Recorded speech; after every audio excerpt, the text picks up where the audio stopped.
அனைவருக்கும் வணக்கம். தெய்வீக பலன்கள் சேனல் சார்பாக தங்களை அன்புடன் வரவேற்கிறோம். இன்று நம் காணொலியில் காண விரும்புவது 30 நாட்களில் உங்கள் குறைகளை தீர்க்கும் பரம்பொருள் ஸ்ரீ கருப்பசுவாமி சிறப்புகளை பற்றி இந்த காணொலியில் பார்க்கலாம். வாருங்கள் காணொலிக்கு செல்லலாம்.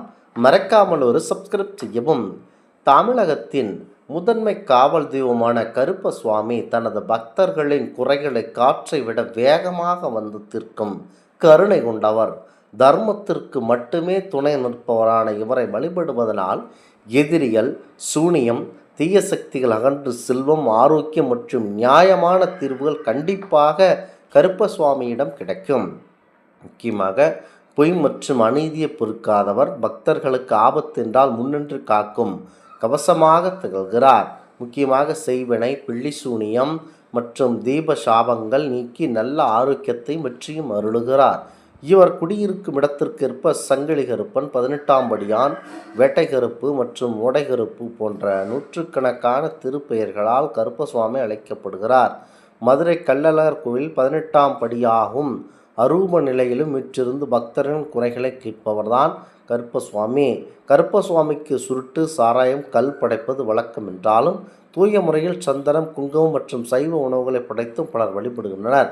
இவருக்கு உகந்த நாட்களில் அர்ச்சனை செய்து வழிபடலாம் என்பது அதிகமான உண்மையாகும்.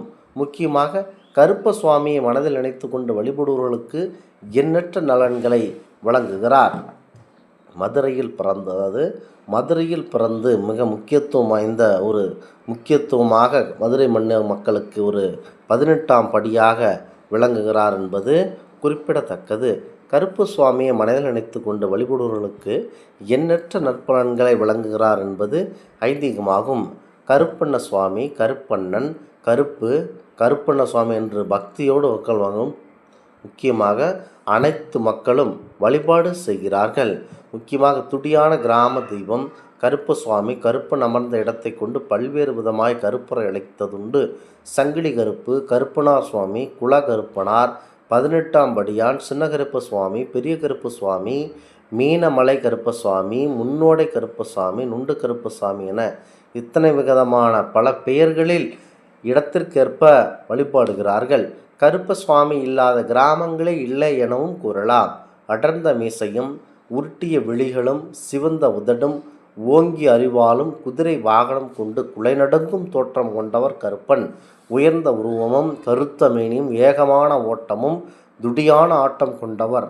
எந்த எதிரிகளையும் அழிக்க வல்லவர். இவரிடம் பொய்யோ ஏமாற்றமோ சொல்லும்படி ஆகாது. நம்பியவருக்கு காவலாகவும் எதிர்ப்பவர்களுக்கு யமனாகவும் இருப்பார் கருப்பர். பரமசிவன் அம்சம் என்றும் பத்ரகாளி அம்சம் என்றும் வணங்கப்படுகிறார். தென் தமிழ்நாட்டின் எல்லா ஆலயங்களிலும் இவர் காவல் தெய்வமாக உள்ளார். பெரும்பாலும் எல்லா கிராம எல்லைகளிலும் காவலாக ஆட்சி செய்கிறார். பெரியாண்டவர் என்ற பெயரிலும் பரவலாக குடிக்கொண்டுள்ளார். ஸ்ரீ ராமருக்கு 2 புதல்வர்கள். சீதை லவனை மட்டுமே பெற்றதாகவும், தண்ணீர் பிடிக்க சீதை சென்றபோது லவனை பார்த்து கொள்ளுமாறு வால்மீகி முனிவரிடம் கூறி சென்றார் சீதை. திரும்ப வந்து லவனை சீதை தூக்கி சென்று பர்சன சாலைக்கு வெளியே உணவு ஊட்டி கொண்டிருந்தாள். இது தெரியாத வால்மீகி முனிவர் குழந்தையை காணாது சீதை சப்பிலானோ என்று பயந்து தர்ப்பை புற்களை தன் தவ வலிமையினால் உருவேற்றி லவனை போன்ற ஒரு குழந்தையை உருவாக்கினார். குசன் என்ற புதிய பிள்ளையையும் சேர்த்து சீதை 2 பிள்ளைகளையும் தன் பிள்ளைகளாக வளர்க்கிறார். ராமர் காணக வந்து சீதையிடம் 2இல் எது நம் குழந்தை என கேட்க, முக்கியமாக உடனே தீக்குளித்த சீதை அதையே தம் மகன்களை செய்ய சொல்ல, லவன் பிழைத்து வர குசன் மட்டும் யாக தீயில் கருக, சிறு ராமர் உயிர் தந்து குசனை காக்க தீயில் கருகியதனால் கருப்பா என்று அழைத்தாராம். அது முதல் அவர்தான் கருப்பண்ண சுவாமி ஆனார் என்று ஒரு கதை மக்களால் கூறப்படுகிறது. பெரும்பாலும் மது, கஞ்சா, மாமிசம் கொண்டே வணங்கப்படுகிறார். பொங்கலிட்டு பூமாலை சாத்தி மேளதாளங்களோ ஆடம்பரமாய் இவரின் திருவிழா கொண்டாடப்படுகிறது. மக்கள் தங்கள் சொத்து, சுகம், மக்கள், மாடு போன்ற எல்லா செல்வங்களுக்கும் சுகங்களுக்கும் இவரே காவல் தெய்வமாக இருக்கிறார். எதிரிகளுடைய பயங்கள் நீங்கவும், கொலை நடுங்கவும், களவு ஏற்படாமல் இருக்கவும் இவரே நமக்கு இருக்கிறார் கருப்பசுவாமி. முக்கியமாக இவருக்கு படையிலிடப்படுகிறது. கருப்பரும் வணங்கும் அத்தனை ஏழை எளிய மக்களுக்கு எப்போதும் காவலமாக இருந்து 30 நாட்களில் அவர் கண்மூடாது சேவை செய்கிறார். மக்களுக்கு சகல சிவராசிகளுக்கும் எல்லா உருவலுக்கும் காவல் தெய்வமாக திகழ்வார் கருப்பசுவாமி.